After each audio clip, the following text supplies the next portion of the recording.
Bonjour à toutes et à tous. Merci de vous connecter, à ce webinaire. On va aujourd'hui parler de SCPI, avec leur dimension européenne. On est ravi, d'accueillir, Jean-François Chory, qui est le directeur général d'Advenis. Alors, avant de commencer, on va déjà, se présenter l'un et l'autre. Jean-François, je vous laisse faire. Alors, votre micro est coupé par contre. Je l'avais coupé pour pas faire de Voilà, bruit. c'est très bien, merci. Donc merci Marc et bonjour à tous. Donc Jean-François Chory, directeur général d'Advenis REIM, société de gestion du groupe Advenis, qui est spécialisé dans l'épargne immobilière pan-européenne via notamment deux véhicules que certains d'entre vous connaissent peut-être, la SCPI Eurovalis, qui est une SCPI que l'on a créée en 2015 et qui aujourd'hui fait un peu plus d'1 milliard d'actifs sous gestion et est un produit essentiellement pan-européen puisqu'investi à 100% en Allemagne. Et l'autre produit qui commence à prendre un peu de place, c'est une SCPI plus récente qui s'appelle Idealis. On en parlera certainement avec Marc tout à l'heure, puisqu'elle a eu un prix et qui est investie en Europe du Sud sur un marché qui est plutôt très dynamique en ce moment dans le contexte actuel de l'immobilier, mais j'y reviendrai peut-être tout à l'heure, d'où l'intérêt de la diversification géographique et notamment sur la scène aussi européenne. Merci Jean-François. Donc moi je vais me présenter à mon tour, Marc Sartori. Moi je suis le président de la société Deept Invest. Deept Invest à l'origine c'est un cabinet d'analyse financière qui existe depuis 2005 et puis on a lancé tout un tas d'outils depuis 2019. On est alors pour se présenter brièvement, on va voir ça juste après. On est à la fois une fintech et puis un cabinet d'analyse financière. Petit détail technique. Vous avez la possibilité en bas de votre écran, juste à droite, de vous mettre en mode projecteur si vous voulez avoir l'ensemble des informations en plein écran, ce qui permet de suivre beaucoup plus facilement le webinaire. Aujourd'hui, on va donc, je vais présenter un peu plus dans le détail Deept Invest et puis ce qu'on fait. On va attaquer le marché et les informations de marché immobilier en Europe. On va ensuite faire un petit focus sur les SCPI européennes avec le profil des SCPI européennes. Et puis, je passerai la parole à Jean-François pour qu'il puisse nous détailler la vision d'Advenis qui a un positionnement européen depuis déjà plusieurs années. Donc, c'était ça qui était intéressant à mettre en évidence. Alors, je me suis présenté brièvement un peu plus dans le détail. Qu'est-ce que ça donne?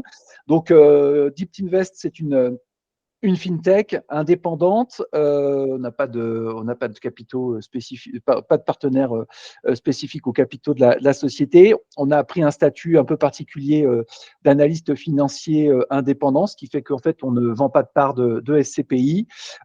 Et on a comme positionnement de démocratiser les fonds immobiliers en apportant des outils qui permettent plus facilement de commercialiser ces produits et d'utiliser plusieurs algorithmes qu'on a développé avec les années, à la fois sur la partie performance financière et aussi sur la partie performance durable.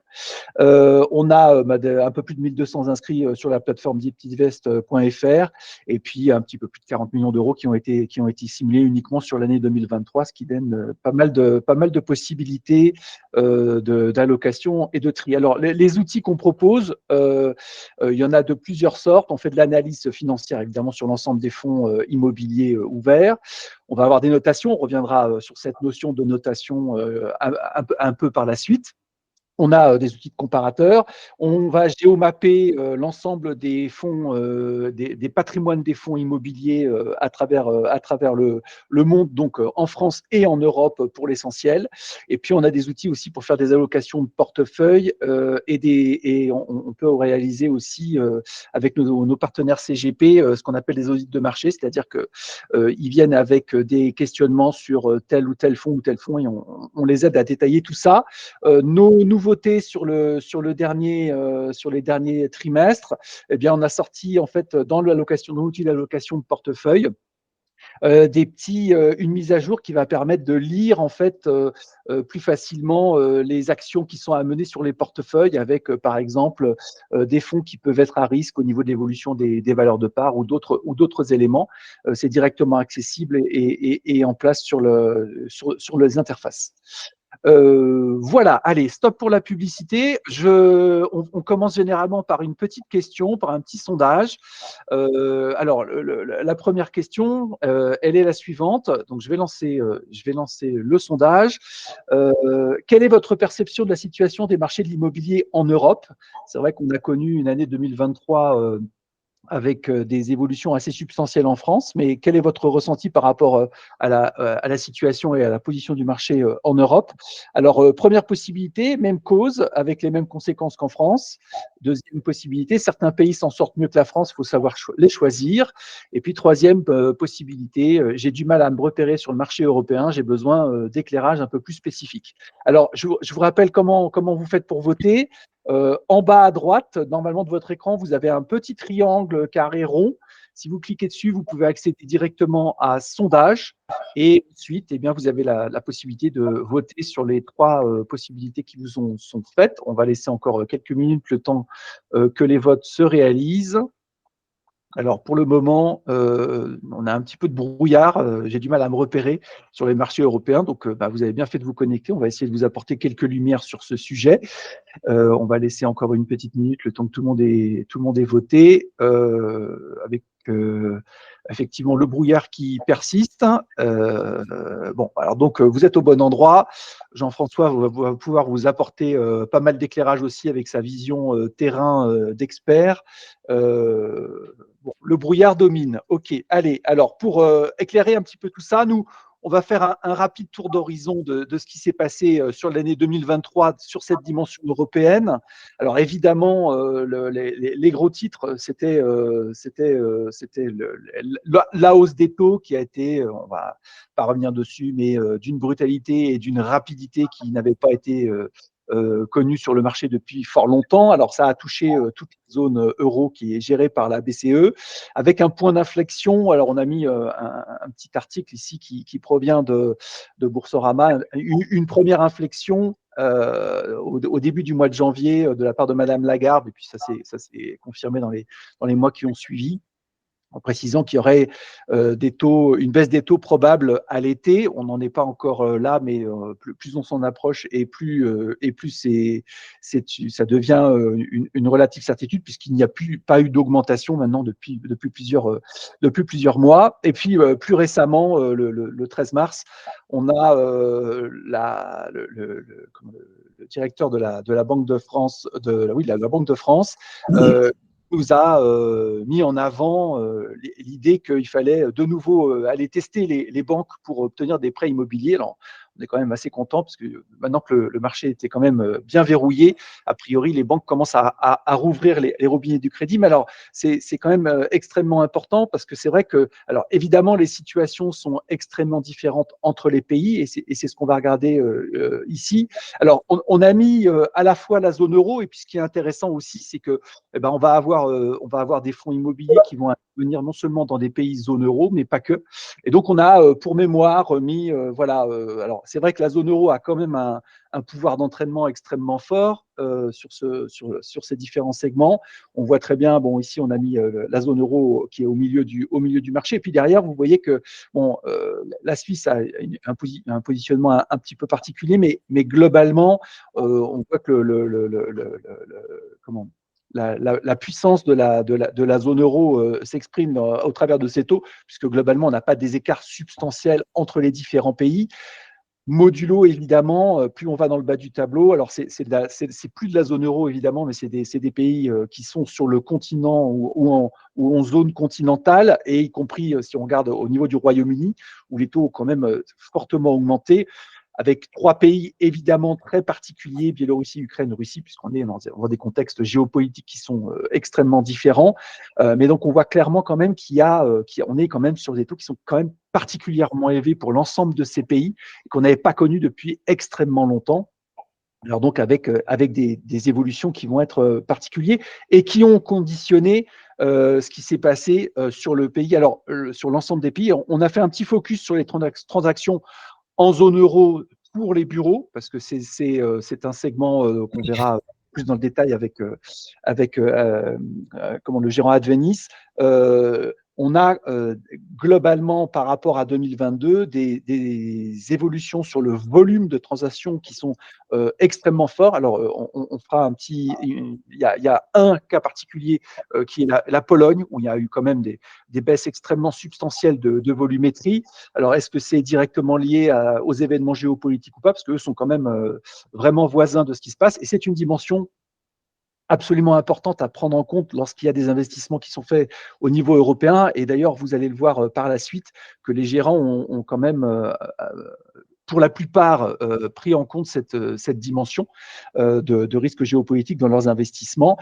Alors voilà, donc globalement, avec des volumétries qui sont toutes orientées à la baisse sur le bureau. Alors, des volumétries orientées à la baisse sur le bureau, ça veut dire aussi qu'il y a, au niveau des valorisations, des investissements qui sont évidemment aussi orientés à la baisse, alors de manière quand même extrêmement substantielle. Donc, on est quand même sur un marché qui a quand même fortement décroché sur l'année 2023, avec des investissements très fortement. On a du moins 68 en Italie, donc c'est quand même extrêmement substantiel. Alors, ça veut dire aussi que derrière, en termes de valorisation, on va se retrouver avec des marchés où il y a finalement peut-être énormément moins de mutations que ce qu'il y a pu avoir. Je pense que sur ce volet-là, on aura des éclairages vraiment terrain qui seront extrêmement intéressants à écouter juste après avec l'intervention de Jean-François Chaury. Et puis derrière, on a quand même une sacrée corde de rappel, puisqu'on voit des loyers qui restent quand même, et là, globalement au niveau du continent, qui restent quand même globalement très bien positionnés, voire même en croissance entre 2022 et 2023. Alors, c'est directement lié, évidemment, parce que la plupart des baux, même si les législations sont différentes entre les pays, le plus souvent, les baux peuvent être indexés sur les taux d'inflation. Et donc, il y a quand même eu une sacrée corde de rappel sur ce volet-là. Sur l'ensemble des pays, puisque les locataires en place ont eu à subir, entre guillemets, au bénéfice évidemment des propriétaires du patrimoine, des augmentations assez substantielles sur leur loyer. Une fois que j'ai fait ce rapide tour européen, la deuxième question qui vient, ça sera notre deuxième sondage. Que pensez-vous des SCPI qui sont investis en Europe et qui investissent en Europe? Alors, on a fait 3 positions. Alors, on est toujours dans des propositions un petit peu caricaturales, mais c'est ça qui est intéressant. J'avais du mal à comprendre le concept de la SCPI achetant du patrimoine en France. Alors, en Europe, je suis perdu. Première possibilité. Deuxième possibilité, c'est une très belle opportunité que je voudrais pouvoir saisir. Pas toujours évident, et c'est là où les SCPI jouent un rôle extrêmement pertinent dans cette approche pan-européenne. Et puis, troisième possibilité, l'Europe doit être la cour de jeu des SCPI désormais pour bénéficier des régimes fiscaux et de la diversification du risque, puisque effectivement, les SCPI européennes ont aussi un potentiel fiscal latent et une diversification extrêmement intéressante. Alors, on va laisser voter. Alors, oui, je n'ai pas passé l'écran pour voter. Petit rappel, en bas à droite, triangle rond carré. Et puis, au niveau du sondage, vous pouvez ensuite vous exprimer en choisissant les 3 possibilités. Bon, clairement, le positionnement, c'est sur la fiscalité, la diversification au niveau européen. Donc, je pense que l'auditoire sait où il doit aller. On va vous laisser voter encore quelques secondes. Mais globalement, le positionnement du régime fiscal et de la diversification prend le devant. OK, bon, très bien. Donc, on est tous conscients de ce qui se passe au niveau européen et du potentiel. Alors, on va faire un rapide tour d'horizon de ce qui s'est passé sur les dernières années, puisque nous, on a dans nos bases de données l'intégralité du patrimoine de toutes les 200 et quelques SCPI qui sont sur le marché. On vous a fait une photo qu'on a prise en 2019 sur le patrimoine. Donc, en 2019, il y avait déjà une dimension européenne qui avait été prise par un certain nombre de fonds, et on voit quand même toujours l'omniprésence de la France, puisque c'est normal, hein, historiquement, les SCPI étaient extrêmement présentes au niveau français. Et puis, ce qui est intéressant, c'est qu'on vous a fait un peu le avant-après, et vous voyez clairement le mouvement a été pris. Alors, on a des SCPI, on va dire, un peu courageuses. On va voir ce qu'il y a dans le terme, qui ont été vraiment très loin au niveau de la structure européenne, à la limite de pays qui, avec leur recul, sont peut-être un petit peu à risque, puisqu'on a la Biélorussie, l'Ukraine qui est ici. Donc là, le risque géopolitique et les derniers missiles qui volent plus ou moins contrôlés par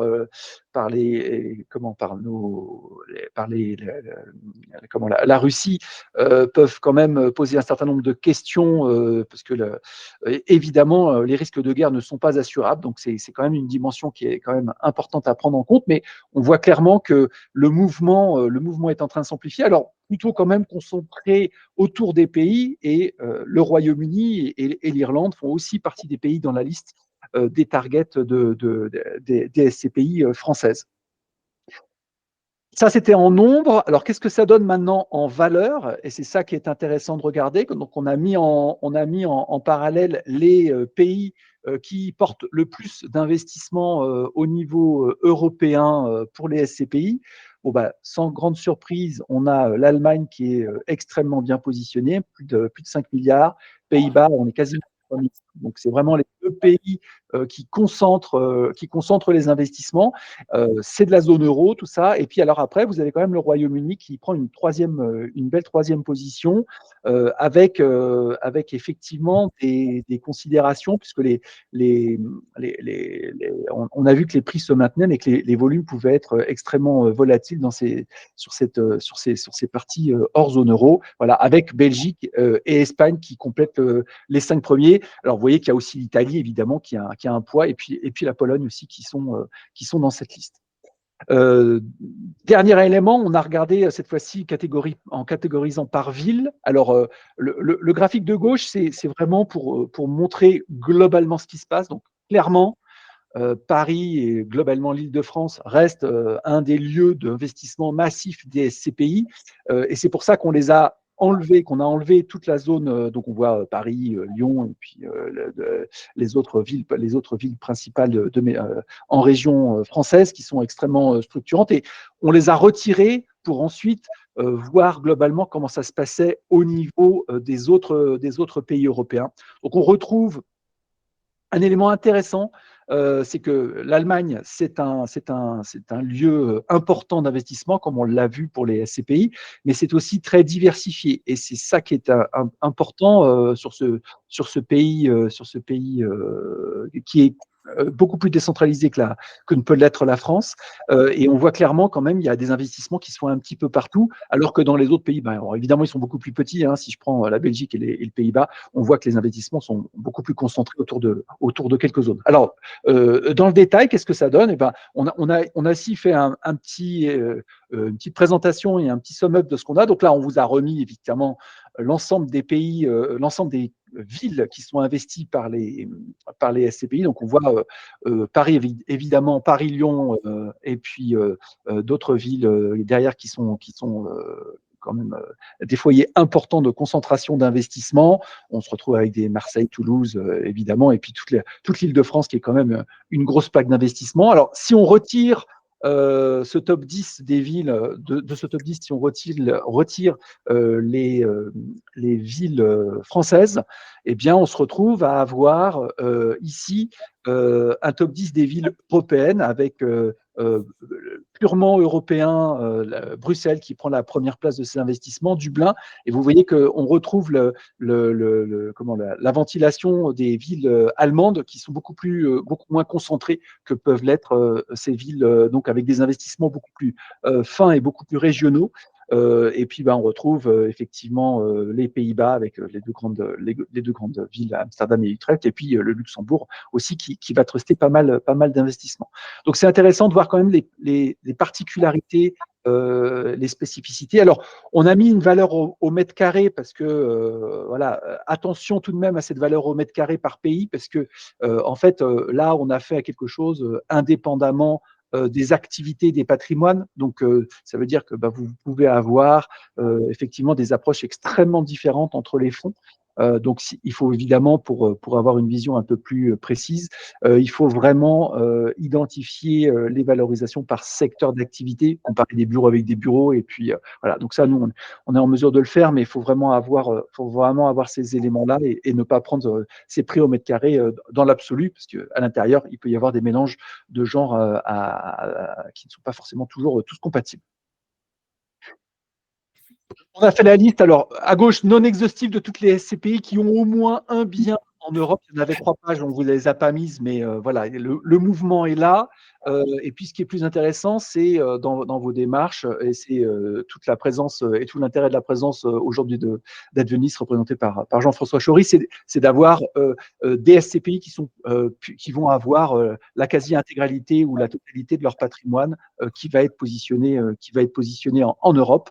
On va regarder ça un peu plus dans le détail, mais vous voyez qu'il y a vraiment un mouvement. Alors attention, c'est des chiffres qui sont au 31 décembre 2022, puisqu'on n'a pas encore les rapports 2023 qui vont commencer à être publiés. On les mettra à jour évidemment, mais il y a un positionnement quand même. Il y a quelques SCPI qui sont purement européennes. Alors, comment est-ce qu'on fait pour gérer un portefeuille purement européen? Parmi nos outils, en fait, vous avez une partie qui s'appelle l'analyse graphique du portefeuille, qui vous fait des allocations, alors à la fois en partant des allocations existantes, et ça, ce qui est intéressant, en allant chercher de nouvelles SCPI, par exemple, les SCPI qui vont vous être présentés juste après par Jean-François Chory, de pouvoir faire baisser éventuellement l'empreinte et le poids que pourrait représenter la France dans un portefeuille d'allocation de SCPI, pour justement aller, alors soit si vous avez des clients qui sont extrêmement fiscalisés en France et qui veulent diversifier leurs investissements pour réduire ce frottement fiscal, ou diversifier le risque en allant chercher d'autres pays. Voilà, c'est vraiment un outil qui peut vous servir à ça. J'ai beaucoup parlé. Le troisième sondage, moi celui-là je l'aime bien, ça permet de voir ce qui se passe au niveau de notre panel. Alors les gens qui seront en replay n'auront pas le droit de voter malheureusement, mais l'idée c'est que vous puissiez savoir à peu près qui vous avez dans la salle, Jean-François. Est-ce que vous connaissez le gérant Advenis et la SCPI purement européenne Elialis? Alors oui, je la préconise régulièrement. Vous pouvez déjà commencer à voter. Oui, je la préconise régulièrement. Oui, je connais le gérant, mais pas le fond. Comme ça vous permettra de savoir. Ou non, je ne connais ni l'un ni l'autre, et c'est pour ça que je suis ici. Voilà, comme ça, on aura une petite vision de ce qui se passe dans la salle. A priori, les gens sont venus pour vous découvrir, de ce que je vois en termes de vote pour le moment. Donc, c'est très bien comme ça. Vous allez pouvoir à la fois présenter à la fois la maison de gestion, mais surtout les fonds que vous avez de disponibles. Clairement, voilà, vous avez un auditoire qui est venu pour vous découvrir, donc c'est très bien. Je vous laisse la parole, j'arrête de partager, et puis ensuite, derrière, s'il y a des questions, n'hésitez pas à les poser par le chat, et on les prendra à la fin de la présentation. Je vous laisse partager votre écran, Jean-François. Oui, très bien, merci. Je vais prendre la main petit à petit. Sur la partie, effectivement, présentation d'Advenis REIM, on a effectivement aujourd'hui une présence, comme je l'ai dit tout à l'heure, européenne. Depuis l'origine, la société Advenis REM est une société qui a été créée donc en 2017-2018, puisque c'était l'émanation d'une ancienne société du groupe qui s'appelait Advenis IM, qui faisait aussi de la gestion financière. Donc, on a splitté les deux en 2017 pour créer Advenis REIM, et on a récupéré notamment la SCPI que nous avions créée en 2015, qui s'appelle Eurovalis. Le concept, en tout cas l'intérêt que l'on a eu sur la SCPI, et en tout cas sur la SCPI Eurovalis, et notamment sur le fait d'aller à 100% à l'étranger, c'était un constat à l'époque de dire il y avait beaucoup de SCPI françaises qui n'investissaient pas forcément en Europe. Ça, c'était le premier constat. Et il y avait surtout aussi dans le groupe, puisque le groupe Advenis Innovalis est un groupe international qui a des bureaux au Moyen-Orient, à Toronto, puisqu'on a un REIT, donc une SIC cotée qui est cotée sur la bourse de Toronto, avait déjà une vocation très internationale et avait déjà une présence en Allemagne depuis une dizaine d'années. Donc, quand on est allé créer, en tout cas quand on a voulu créer la SCPI Eurovalis, dont la vocation est d'investir en Allemagne. Bien entendu que l'idée, c'était de pouvoir vulgariser, démocratiser l'investissement en Allemagne, que l'on faisait par rapport à des investisseurs qui étaient plus enclins effectivement à le faire d'un point de vue institutionnel. Et par contre, sur la partie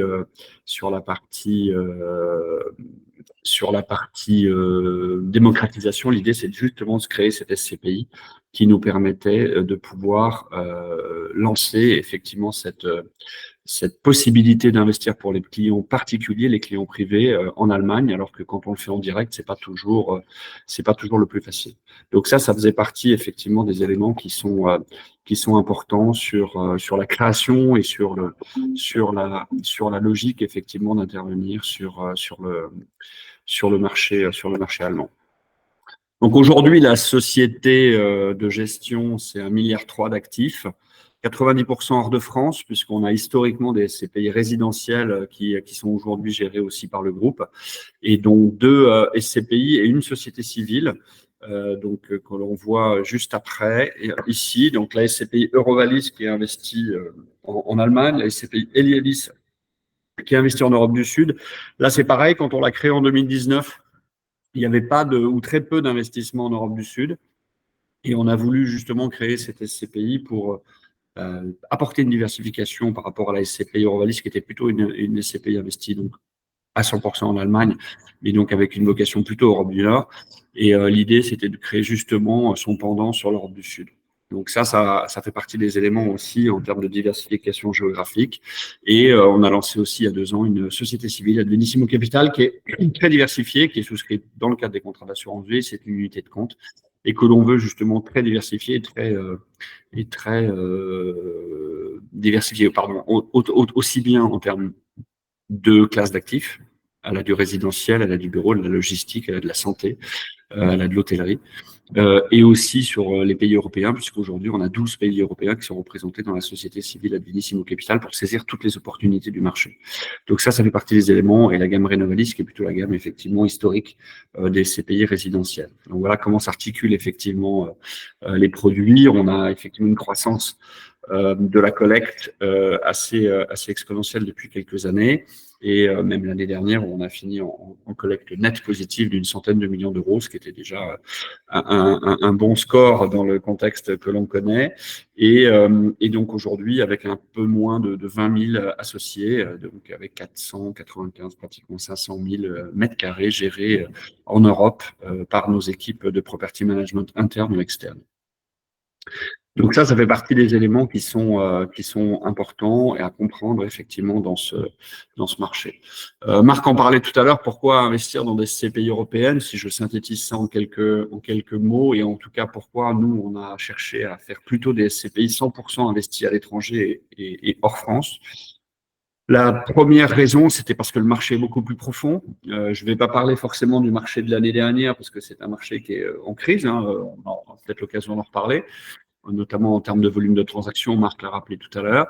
Et si on prend des années plus classiques, on a en règle générale 20 à 30 milliards de transactions sur le marché français, alors qu'on a plutôt grosso modo de l'ordre de 300 milliards de transactions sur le marché européen. Donc la France représente 10% du marché du volume de transactions en Europe. Donc notre idée, quand on a lancé déjà Eurovalis en Allemagne, c'était déjà d'être sur un marché qui était 2 à 3 fois plus important en termes de volume de transactions que la France, puisque l'Allemagne, ces dernières années, c'est entre 60 et 90 milliards de volume de transactions. Donc, le potentiel, effectivement, en termes d'opportunités et effectivement aussi de risque, de diversification du risque, de par, effectivement, la décentralisation de l'Allemagne, mais j'y reviendrai tout à l'heure, ça a fait partie des grandes motivations qui nous ont amenés à créer des SCPI plutôt pan-européennes.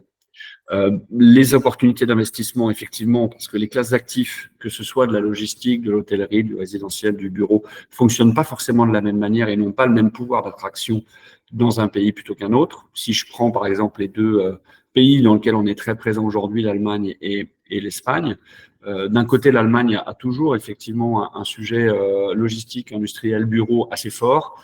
L'Espagne a plutôt un côté résidentiel et un côté hôtellerie qui est assez fort par rapport aux autres classes d'actifs, de par effectivement l'attractivité de l'Europe du Sud, notamment d'un point de vue touristique. Donc, on voit bien que les classes d'actifs n'ont pas forcément le même pouvoir d'attractivité, et c'est ça qui est intéressant par rapport à ces pays européennes. Un accès aussi plus complexe des marchés à atteindre en direct, hein, c'est un petit peu ce que j'évoquais tout à l'heure.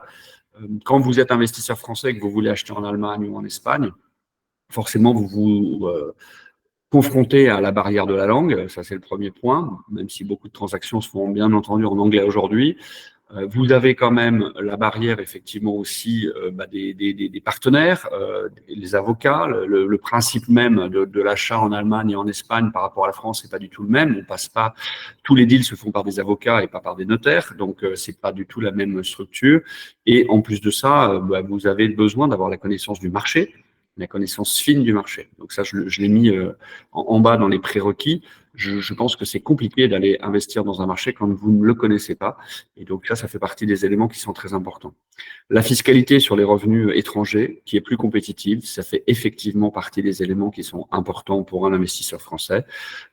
Quand on va investir en Allemagne, en Espagne, on bénéficie d'un crédit d'impôt, ce qui fait que la fiscalité est plus légère puisque la SCPI va déjà investir et donc va déjà payer son impôt en Allemagne. Et donc, il n'y aura pas une double imposition. Ce qui fait que l'investisseur français ne paiera pas deux fois sa fiscalité et ne paiera pas non plus la CSG-CRDS. Donc ça fait partie des éléments qui sont aussi importants et qui sont en pouvoir d'attraction pour les investisseurs français quand ils veulent investir à l'étranger, parce que effectivement le rendement net de la SCPI est bien entendu supérieur à une SCPI qui est 100% investie en France et qui va, pour le particulier, être impacté par sa tranche marginale d'imposition et par la CSG-CRDS. Donc, grosso modo, un impôt à 50-60%, alors que sur les revenus de source étrangers, on va avoir uniquement la réintégration des revenus étrangers sur la base taxable. Et donc, si vous êtes à 20% de base taxable, eh bien, vous êtes imposé à 20% au lieu d'être à 60%. Donc, on voit bien qu'il y a aussi un point très, très intéressant. Et c'est pour ça, une des raisons aussi, au-delà du marché, que pas mal d'acteurs et de mes confrères commencent à s'intéresser de plus en plus effectivement à l'investissement en Europe, plutôt qu'effectivement de garder une SCPI franco-française. Donc ça fait partie des éléments. Un point donc sur les prérequis, la connaissance du marché domestique. Ça fait partie pour moi des éléments très, très différenciants. On a, il faut le savoir, nous, un bureau en Allemagne et un bureau en Espagne avec des équipes sur place.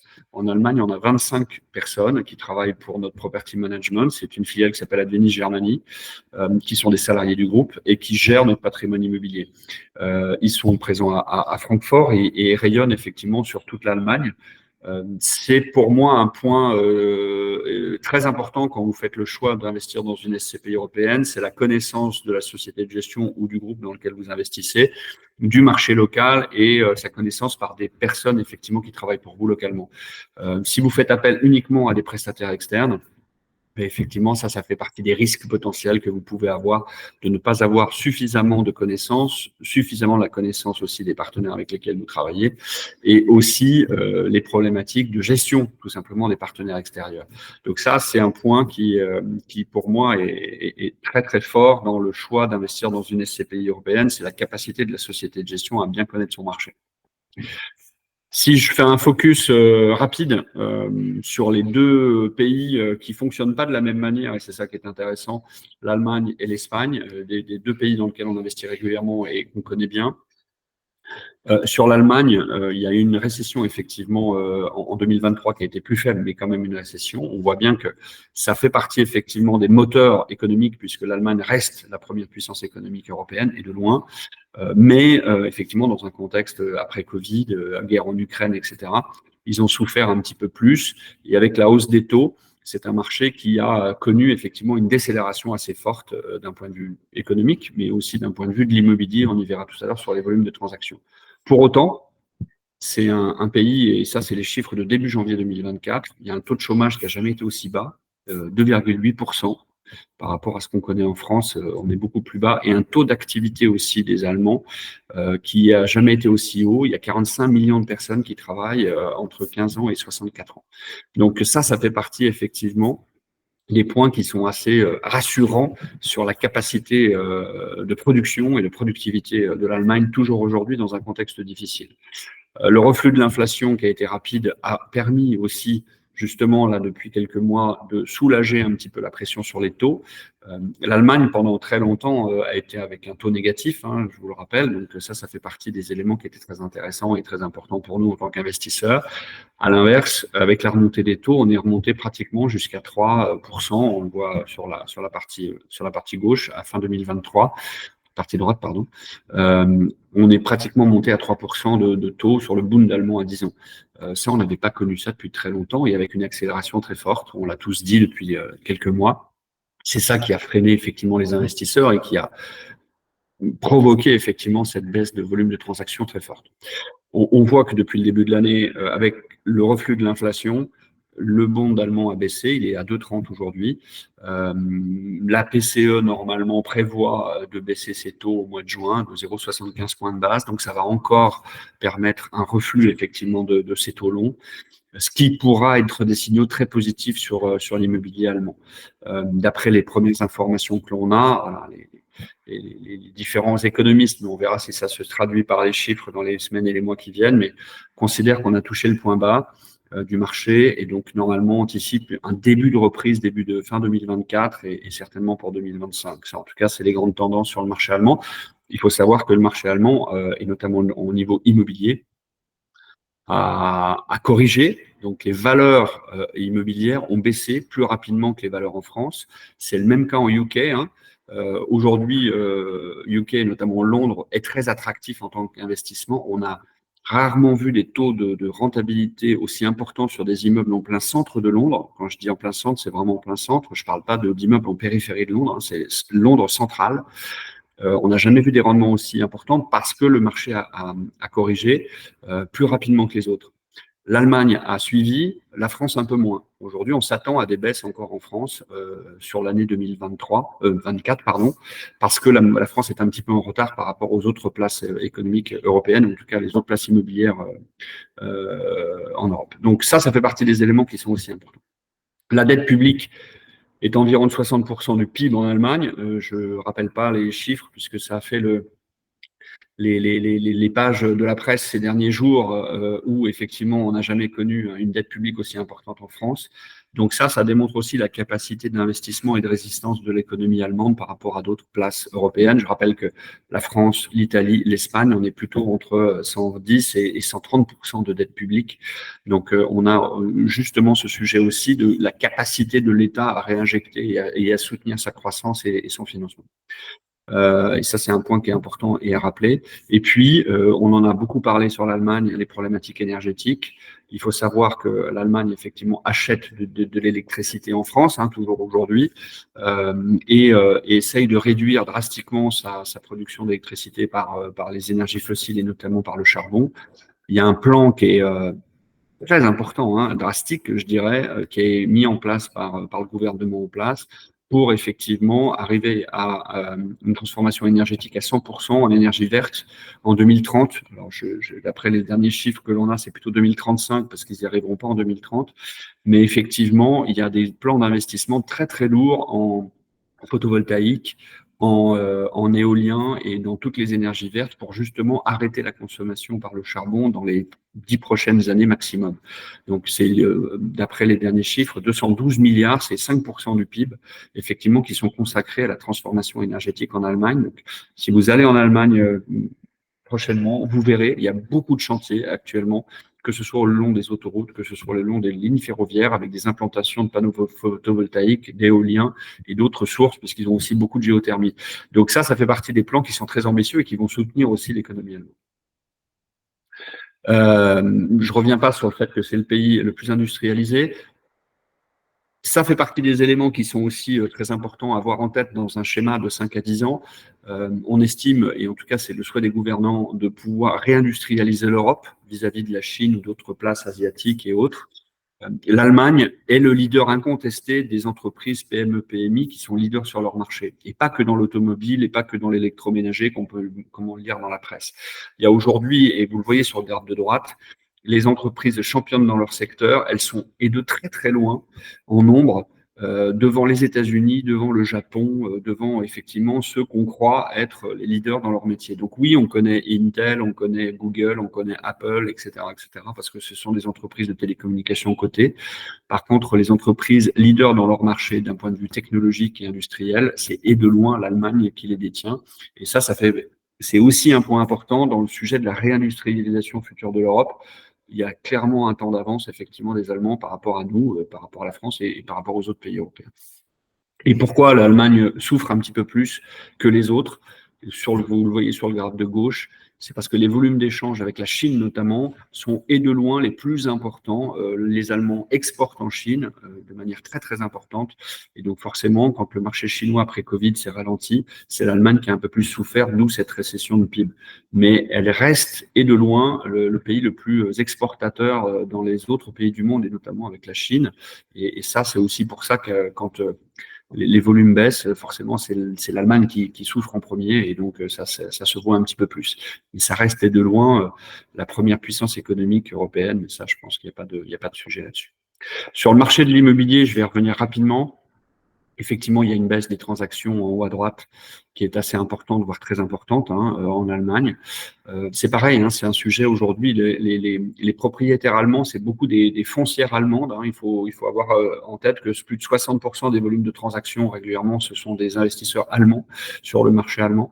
Et donc aujourd'hui, clairement, ils ne sont pas vendeurs. Et donc le marché a baissé.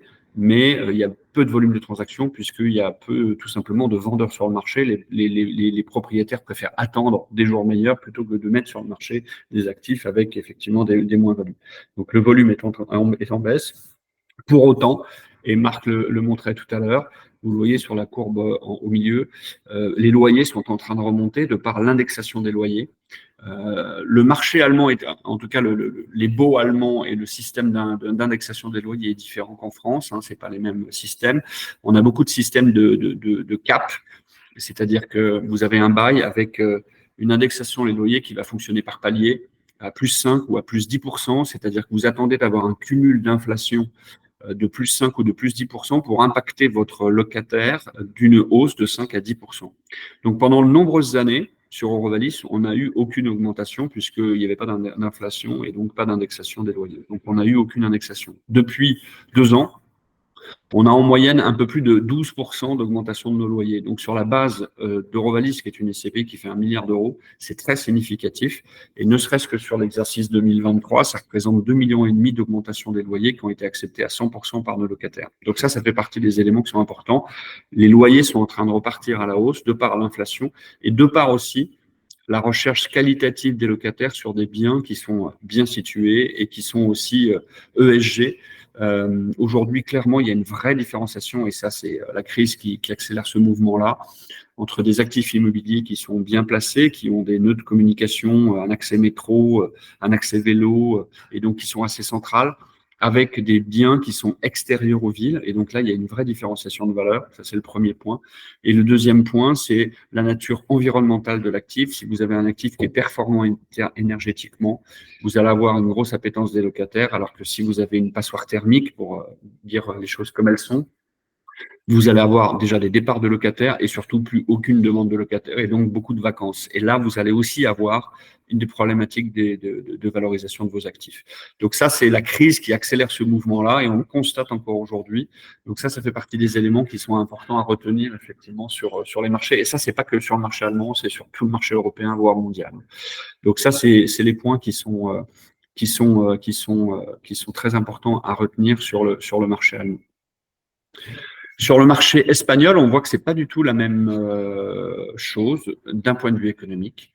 D'une part, c'est un pays moins puissant, puisque le PIB par habitant est nettement moins élevé. Par contre, la péninsule ibérique aujourd'hui bénéficie d'une attractivité assez forte, que ce soit par les investisseurs privés, résidentiels, touristiques.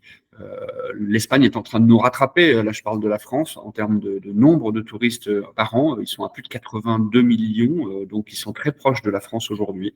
Donc ça, c'est une embellie, c'est des chiffres historiques, ils n'ont jamais été aussi hauts.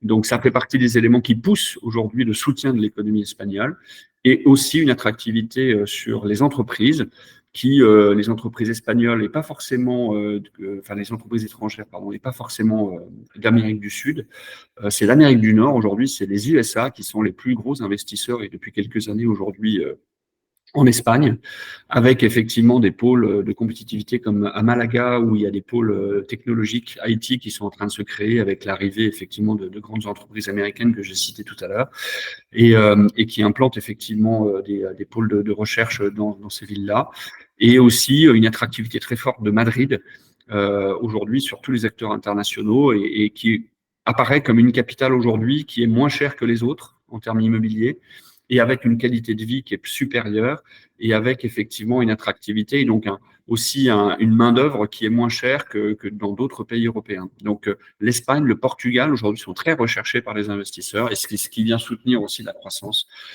et le soutien effectivement du PIB et de la croissance du marché, puisqu'on bat effectivement des records de volume de transactions en Espagne et au Portugal depuis de nombreuses années. Donc ça, c'est des points importants qui sont à retenir. Juste un petit chiffre qui est en dessous. Aujourd'hui, on a des investisseurs étrangers qui investissent principalement en Espagne. Et quand vous avez un investisseur étranger qui investit en Espagne, en règle générale, il crée un nombre d'emplois à hauteur de 120. Ça, c'était les chiffres de 2023. Alors que quand un investisseur étranger investit en France, il crée 33 emplois. Et quand un investisseur étranger crée une nouvelle société en Allemagne, il crée 58 emplois. Donc, on voit bien qu'il y a une accélération des investissements étrangers et avec une plus forte appétence, effectivement, au niveau salarié, avec un nombre de salariés plus important. C'est le troisième pays au niveau mondial pour les projets d'énergie renouvelable et les technologies de l'information, donc tout ce qui est IT et tout ce qui est aussi, bien entendu, production d'énergie, notamment panneaux solaires, où vous voyez beaucoup fleurir de panneaux solaires en Espagne, et pour de bonnes raisons, puisqu'il y a beaucoup de soleil. Donc ça fait partie des éléments qui sont importants à retenir sur le volet économique espagnol, qui peut expliquer effectivement cette embellie en termes de croissance. Ce qui fait aussi qu'on a aussi des indexations de loyers. Il faut savoir que l'Espagne avait eu une crise immobilière assez forte, voire plus forte qu'ailleurs, après la crise de 2008. Et vous le voyez en bas, sur le volume des transactions. L'Espagne, pendant 5 ans après 2008, a beaucoup souffert, avec des volumes de transactions qui ont été très, très faibles. Et depuis, effectivement, une dizaine d'années, il y a des volumes de transactions qui sont assez importants. Et là, j'avais que les chiffres du Q3 sur 2023, et donc on est à un peu plus de 12 milliards de volume de transactions, donc aussi bien qu'en 2021. Donc, on voit bien qu'il y a une baisse quand même par rapport à l'année 2022, mais qui était une année record. Mais les volumes de transactions sur l'Espagne tiennent par rapport aux 10 dernières années. Et donc ça, c'est un peu un épiphénomène en Europe par rapport au marché. Et avec une très forte activité hôtelière, j'en ai parlé tout à l'heure, il y a beaucoup d'investisseurs étrangers, notamment même depuis le début de l'année, il y a des grosses transactions qui ont été faites par des fonds du Moyen-Orient qui ont investi dans beaucoup de parcs hôteliers. Et donc ça soutient aussi pas mal l'activité du marché de l'immobilier en Espagne. Sur nos SCPI, si je rentre un petit peu plus dans le détail, et puis après j'arrêterai peut-être pour des réponses aux questions. Donc on a un prix de souscription à 960 €, on a une valeur de reconstitution à 970 € sur Eurovalis. Pour info et pour ceux qui ne le savent pas, sur notre SCPI allemand, donc on a baissé notre prix de part de 6,8% au 1er janvier 2024. Pour toutes les raisons que j'évoquais tout à l'heure sur le marché allemand a souffert et donc il y a eu une correction des prix. Notre correction est mesurée, elle reflète effectivement l'évolution des prix de l'immobilier en Allemagne et pour autant, effectivement, elle nous permet de faire en sorte de bien résister par rapport à d'autres SCPI ou fonds qui ont investi en Allemagne, de par la qualité de nos locataires.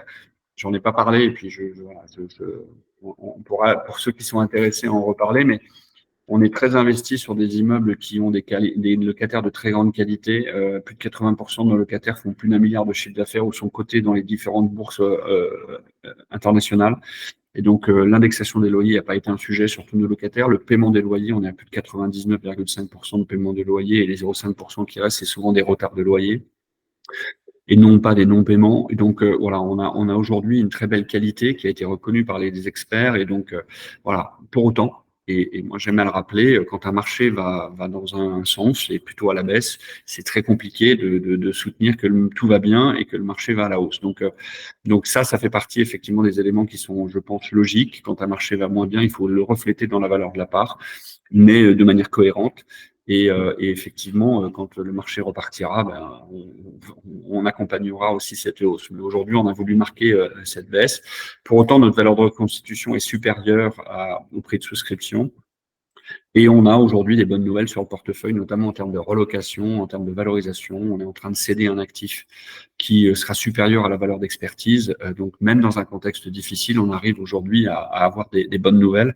Donc, ça fait partie aussi de la qualité de nos équipes et la qualité de l'actif dans le portefeuille. On le voit en haut à droite, hein, le CREFO, c'est la note financière de nos locataires. C'est 199, c'est en dessous de 200, c'est équivalent à une note 3A, 3B sur Standard & Poor's, donc une qualité très importante de nos locataires. Et donc ça fait partie des sujets qui sont très importants. En quelques chiffres, on a une moyenne de baux de 5,5%, 5,5 ans. Donc ça permet d'avoir une visibilité de loyer très importante. On vient de signer un bail sur une durée de 20 ans ferme avec une école avec la mairie de Brême, qui va implanter une école dans un de nos immeubles. On est en train de céder un actif à Hambourg et donc avec une plus-value potentielle, effectivement, qu'on matérialisera. Et on vient de faire une extension d'un de nos actifs avec un bail ferme de 20 ans avec un locataire qui s'appelle CSA, qui est un concurrent de Bureau Veritas, qui fait qui est un laboratoire de certification de voitures. Ils sont les BMW ou les appareils de téléphone Samsung, par exemple, sont testés dans les laboratoires de notre immeuble. C'est le siège européen de CSA. Donc ça fait partie des éléments qui sont importants et à retenir. En Allemagne, les baux peuvent être très longs et on signe assez régulièrement des baux de 10, 15, 20 ans ferme, puisqu'on a un petit peu plus de mal à trouver en France. Et donc ça donne aussi beaucoup plus de visibilité à nos investissements dans la durée.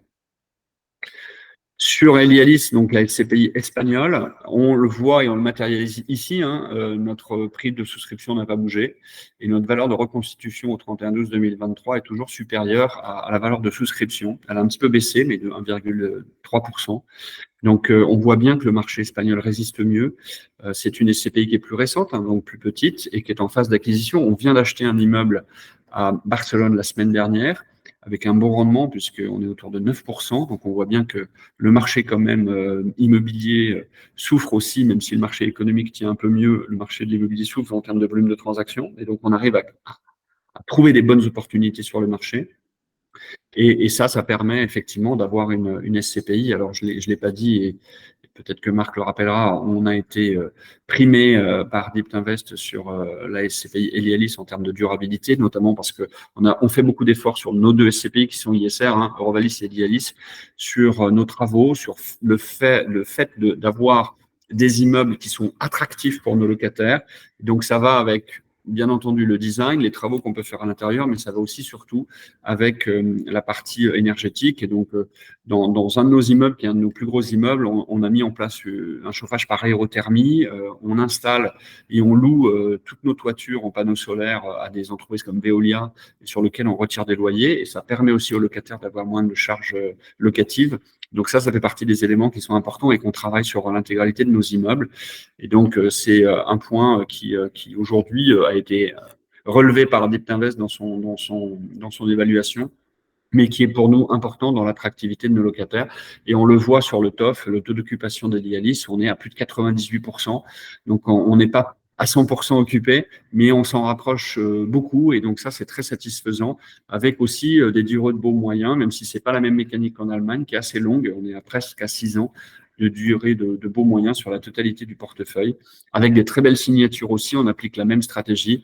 On a BBVA, qui est la deuxième banque espagnole. On a Endesa comme locataire, qui est le deuxième fournisseur d'énergie en Espagne après Iberdrola. On a General Electric Healthcare qui équipe effectivement les hôpitaux en scanner, en appareils de radiologie, etc., etc.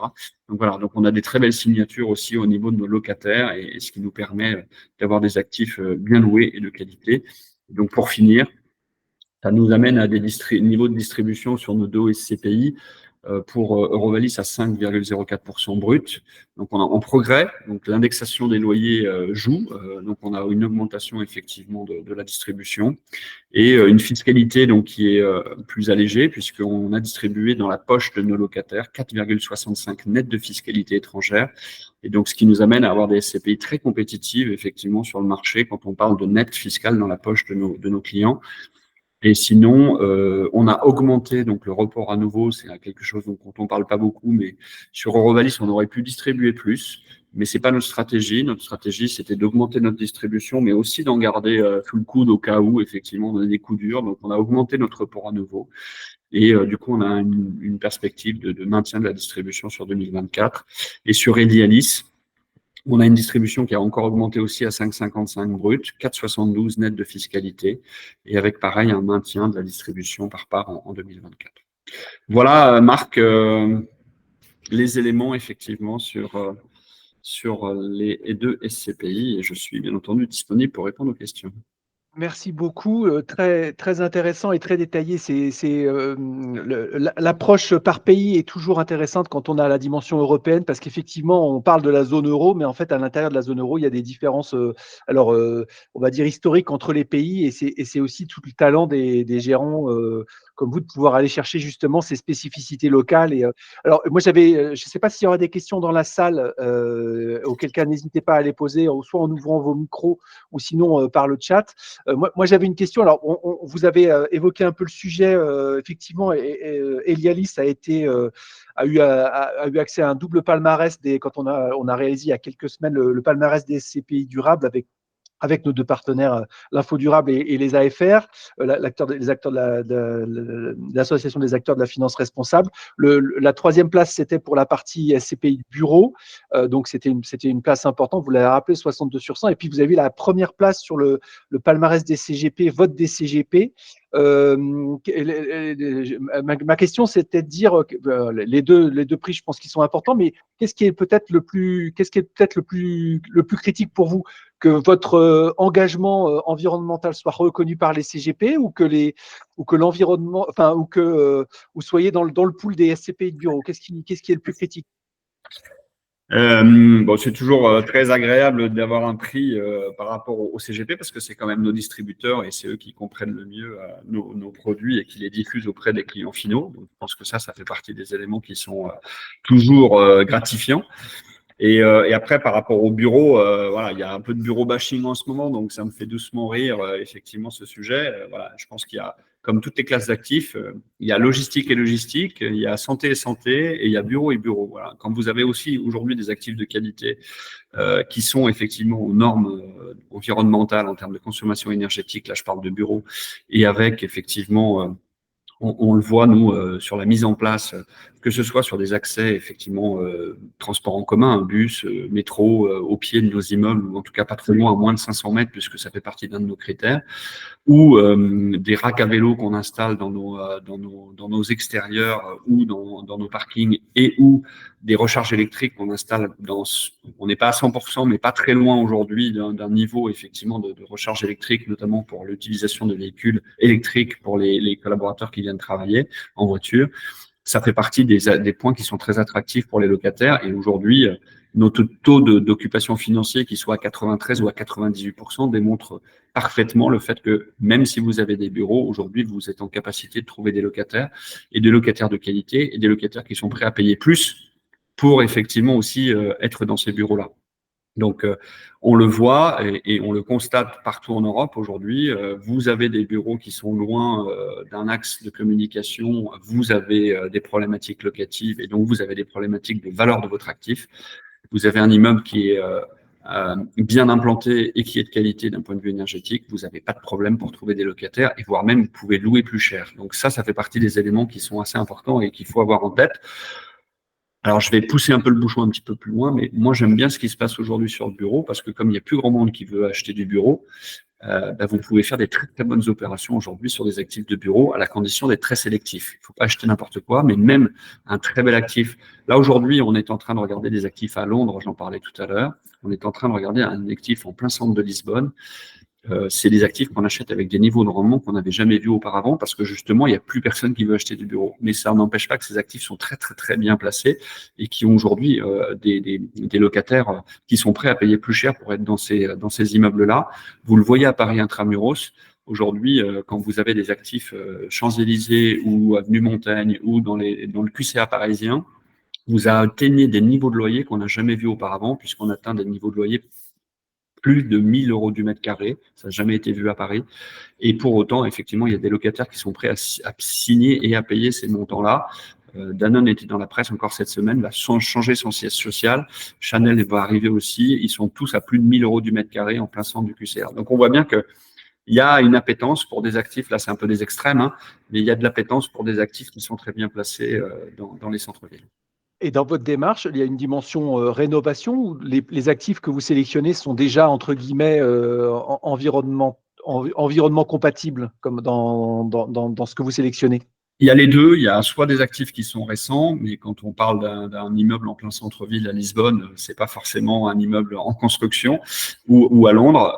Donc c'est des actifs qui sont plutôt soit reconfigurés dernièrement, soit on les installe tout de suite dans des plans de CAPEX et ça vient dans notre négociation avec des travaux qui seront réalisés dans les 5 ou 10 prochaines années pour les mettre en configuration effectivement environnementale, en tout cas dans de meilleures conditions.